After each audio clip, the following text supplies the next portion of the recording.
Welcome to Martini Time, the happy time of the day here in Blackstone, a beautiful day at the center of the world, but then you too are at the center of the world. So let's talk about Rachel Maddow. Okay. I was just writing on this, and she was noted because for the second night in a row, she was the most watched news program. And so I watched Rachel. I really love her. It's kind of like 9 o'clock time for Rachel. And so I said, well, why is that? What's special about her? What's different that I find? And so I put together some thoughts, and one of them is that she has passion for discovery. I can relate to that. She has a passion to connect the dots. Oh, speaking of dots, I have to mention this again, but I found this in a drawer the other day, and this is a little silver pencil with my mother's name on it, Marguerite Ewer. Marguerite Ewer, that's before she got married. So apparently this was a high school gift, graduation gift, a little silver pencil with a hook on it. And so I find it very comforting, like Groucho with his cigar, but it connects me with my mother. And just as when I do my talks, I use my father's watch. So there you go. This was his graduation present when he graduated from Annapolis. See that beautiful Elgin watch? It's got my initials on the back. Anyway, I digress.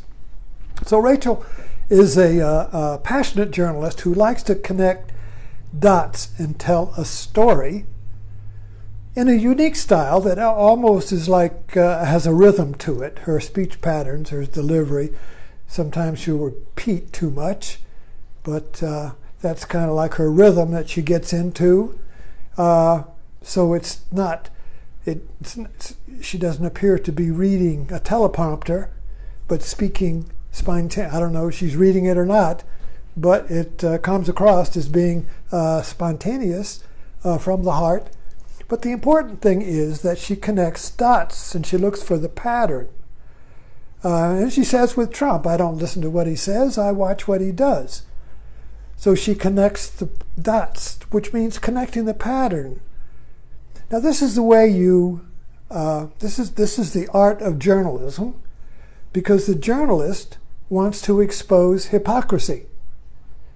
That's the whole point. They're kind of like biblical prophets, in that they want their job is to expose the hypocrisy of power.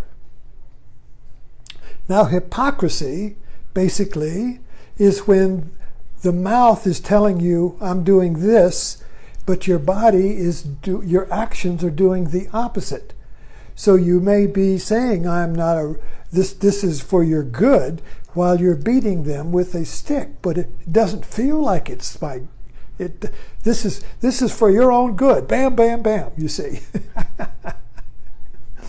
So the hypocrisy is a split between the mind, what the image, the mouth is saying, the words, the thought, and the action, what you're doing.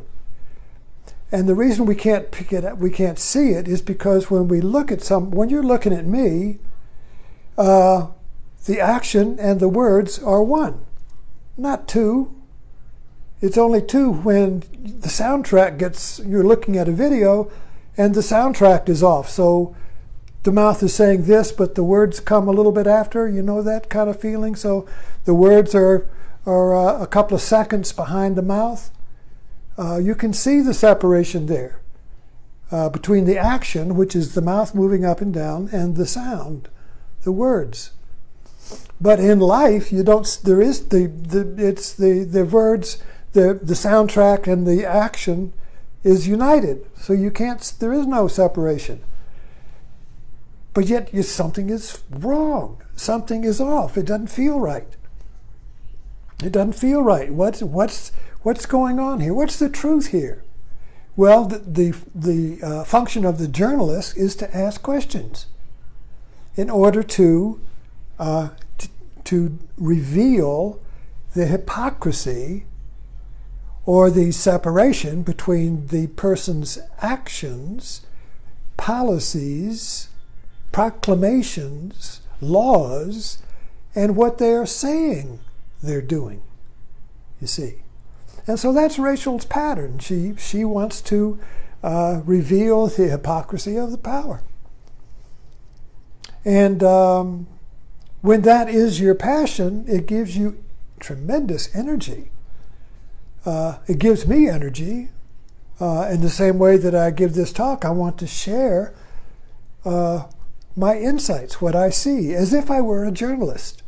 So I'm kind of like a Facebook journalist in the sense that I tell stories, and I see I see connections in the media, in my life. I connect dots, and that connection usually takes the shape of a metaphor. I usually, when I say the Zen of Rachel Maddow, what I mean by that is the insight that I have of Rachel Maddow. You know, so it's kind of Zen. I use Zen as a metaphor for Satori, insight. Oh, I didn't see a connection. So when the journalist gets it's a scoop. You see, they come running to the newspapers. I got a scoop, or they get breaking news. A scoop. You see, what's a scoop but an insight into hypocrisy? They connected some dots. And they revealed what was behind the curtain, you see. They revealed the reality behind the presentation, behind the performance. Like the Wizard of Oz, they revealed the wizard behind the curtain, you see. You see. So that's what journalism is all about. And the irony is that in the age of Trump, he's probably been the best thing that journalists and newspapers and